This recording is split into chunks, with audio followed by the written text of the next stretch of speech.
This video covers section 4.3, which is titled Separable Equations. It's the last section that we're going to cover in chapter 4.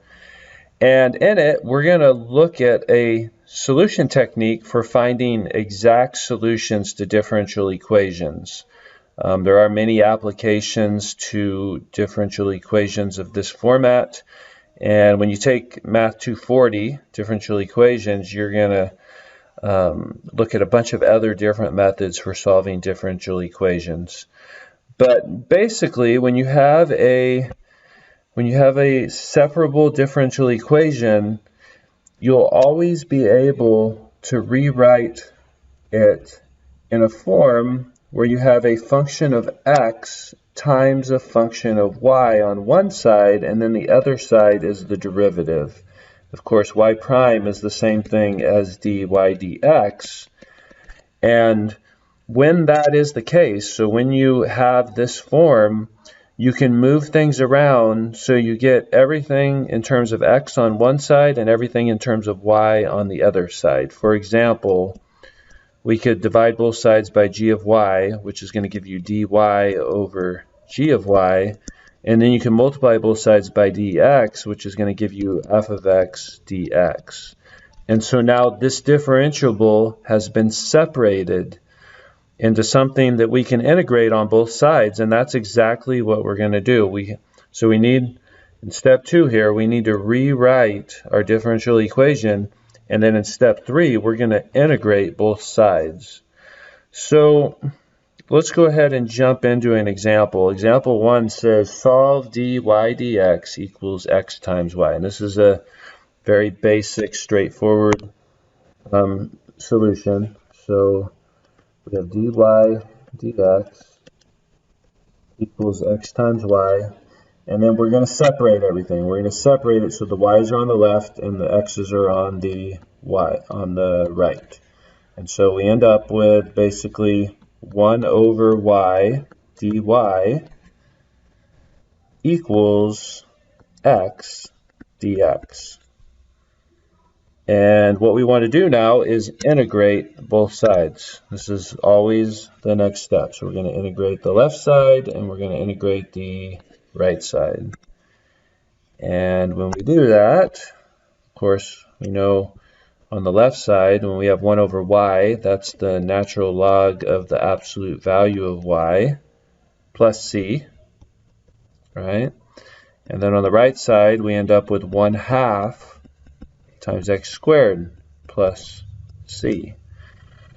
And you notice, because we integrate both sides, we end up with that constant of integration on both sides. So what we typically do is we just, if you have a constant added to both sides, we could really just kind of consolidate those constants down into one constant. So I'm going to go ahead and get rid of the one on the left and just leave the one on the right. So rewriting this, it's equals 1/2 x squared plus some constant.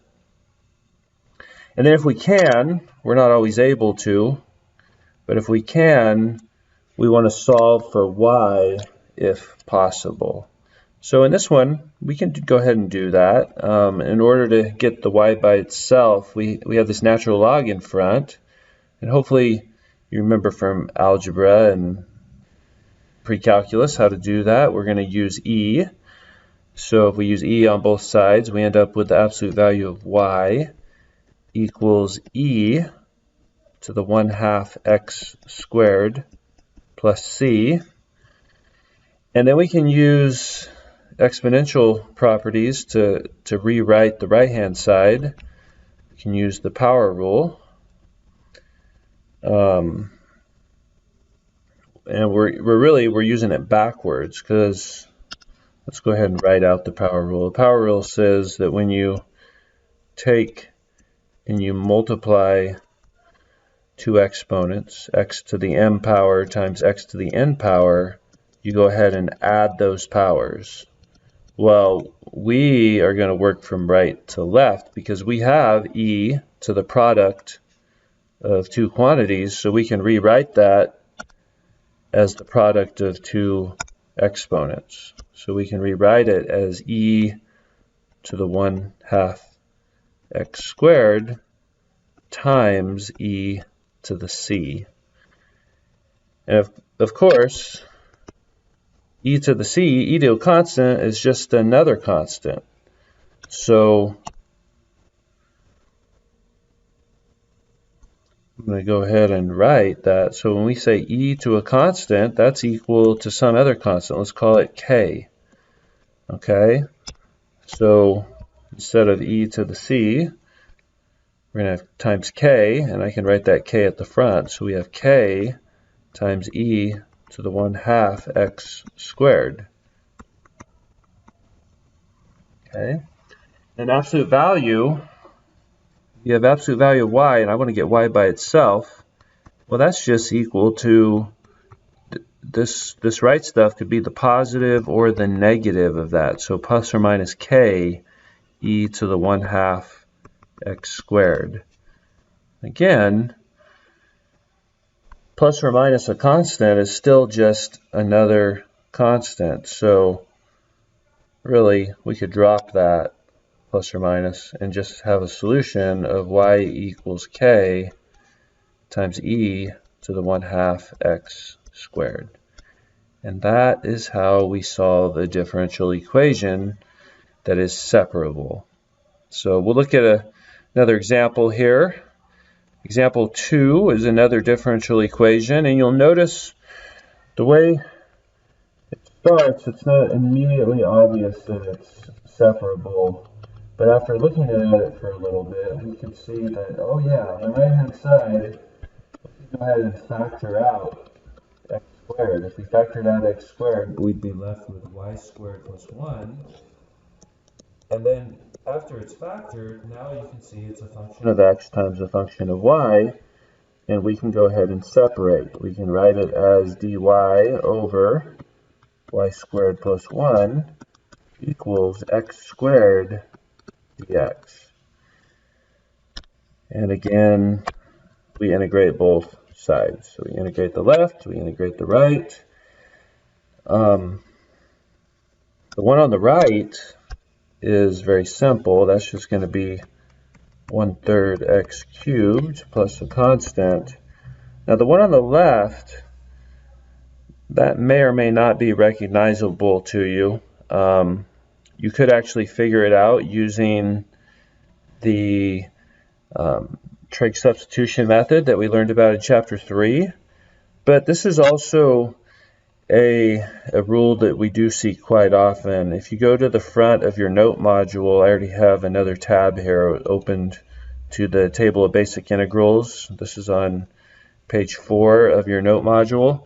And you can see down here at the very bottom, we have rule 16, which says that this is looks like the rule for inverse tangent.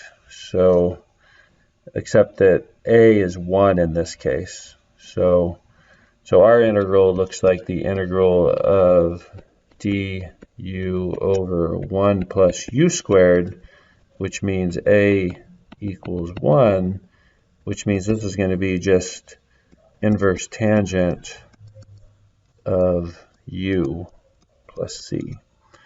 So for our problem, we're going to end up with basically the inverse tangent of y plus c, but remember c is on the other side. Okay, so we could go ahead and rewrite this again. So I have inverse tangent of y is equal to 1/3 x cubed. And our last step, if possible, I left off the inverse symbol there. Last step, if possible, is we want to solve for y. And we can use our rules for solving trigonometric equations. And because we have the inverse tangent, that means that y itself is equal to the tangent of 1/3 x cubed plus c. So basically what we did was we just took the tangent of both sides, right? If you take the tangent and inverse tangent, it goes away. So we just did tangent on both sides. And that's our solution. This is our solution to the differential equation. There are several other examples in this section. Example 3 and example 4. I'm going to go ahead and post the solutions for those. The method's pretty much the same. There's a few algebra and trig type steps that you have to take to solve, but the overall method for solving a separable equation does not change. So thanks. I'll see you next time.